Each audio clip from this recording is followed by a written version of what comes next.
तो Jurassic period यहाँ पर ख़त्म होता है। उसके बाद में क्या है, क्रिटेशियस पीरियड की बिगनिंग होती है from the end of the Jurassic period.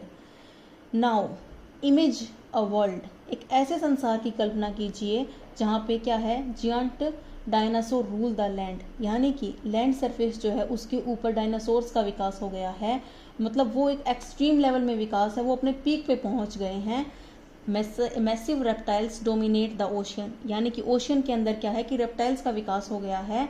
दूसरी ओर क्या है, flowering plants are first beginning to change the earth forever, यानी कि क्या है, हमें क्रिटेशियस पीरियड में कुछ फ्लावरिंग प्लांट्स भी जो है वो पृथ्वी के धरातल पर देखने को मिले हैं, जो कि पूरी की पूरी अर्थ के इकोसिस्टम को चेंज करने में लगे हुए हैं।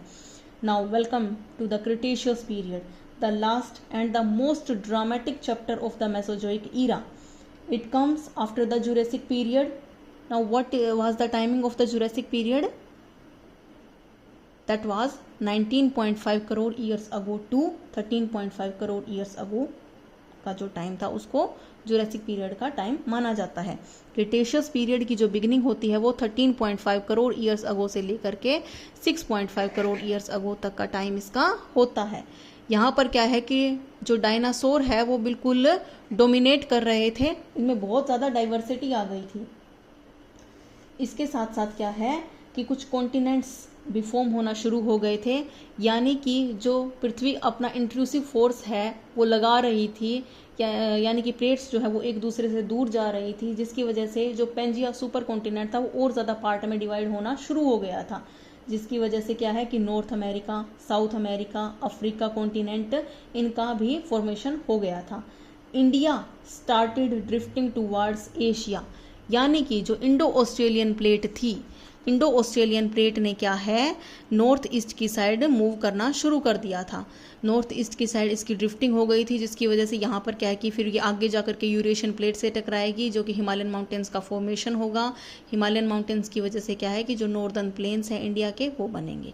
तो यानी कि ये जो इंडो ऑस्ट्रेलियन प्लेट है वो नॉर्थ ईस्ट की साइड मूव करना इसने शुरू कर दिया था। यहाँ पे क्या है कि नॉर्थ अमेरिका है, साउथ अमेरिका है, अफ्रीका है, ये सारे कॉन्टिनेंट्स जो है वो बन गए थे। जो नॉर्दर्न पार्ट था उसमें मेन क्या था, Europe, Asia and north America, and जो सदर्न पार्ट था उसमें क्या था, south America, Africa, Antarctica, India and Australia.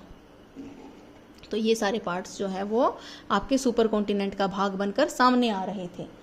उसके बाद में क्लाइमेट कैसी थी, क्लाइमेट जो थी वो warm and green house type climate थी, क्योंकि जो पृथ्वी थी उसका टेम्परेचर तो मतलब ज़्यादा ही था, तो उसका कुछ इफेक्ट क्या है कि यहाँ पर भी देखने को मिलता है। जो सी लेवल था वो बहुत ज़्यादा हाई था।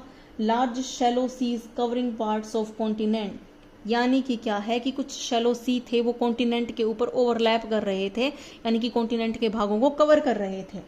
Dinosaurs have reached there peak during this period, dinosaur का जितना मतलब एक्सट्रीम लेवल में जितना विकास होना था ना वो हो गया था। मतलब उनके अंदर बहुत ज़्यादा डाइवर्सिटी भी आ गई थी, उनके अंदर बहुत ज़्यादा एक्सट्रीम में विकास भी हो गया था। Now one of the biggest evolutionary event was the appearance of angiosperms. What is the meaning of angiosperms? Angiosperms are the flowering plants जो कि हमें क्रिटेशियस पीरियड में देखने को मिले थे।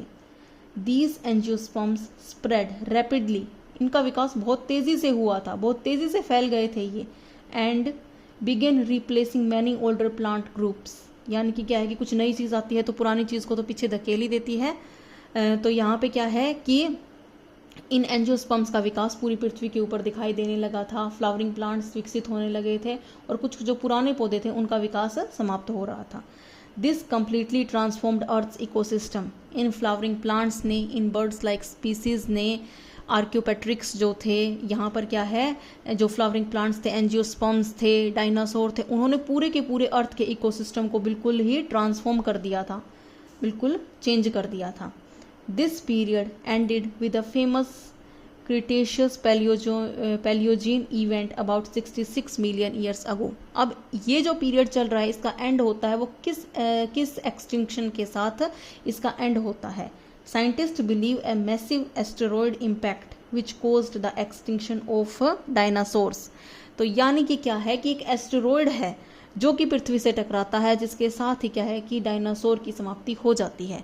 यहाँ पर डायनासोर की समाप्ति के साथ साथ ही क्या है कि ये जो हमारा क्रिटेशियस पीरियड है इसका भी एंड होता है, और यहाँ पर सिर्फ कुछ मैमल्स बचे रह जाते हैं जिनका कि आने वाले सिनोजोइक इयोन में जाकर के विकास होता है। ओके, तो आज हमने ये सारा देख लिया है कि जो मेसोजोइक ईरा है उसका कैसे कैसे हमने डिवीजन किया है। ट्रियासिक पीरियड में किया है, जुरासिक में किया है एंड क्रिटेशियस में किया है। ट्रियासिक में जो डायनासोर है वो अपीयर हुए थे, और ट्रियासिक से पहले कौन सा एक्सटिंक्शन हुआ था?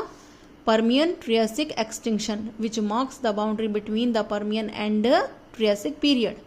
ओके, तो यहाँ से क्या है कि उस एक्सटिंक्शन के बाद, उस रिकवरी के बाद जिस पीरियड में हम आए थे वो ट्रियासिक पीरियड था, जहाँ पर एक न्यू ग्रुप ऑफ ऑर्गेनिज्म आया था जो कि डायनासोर था।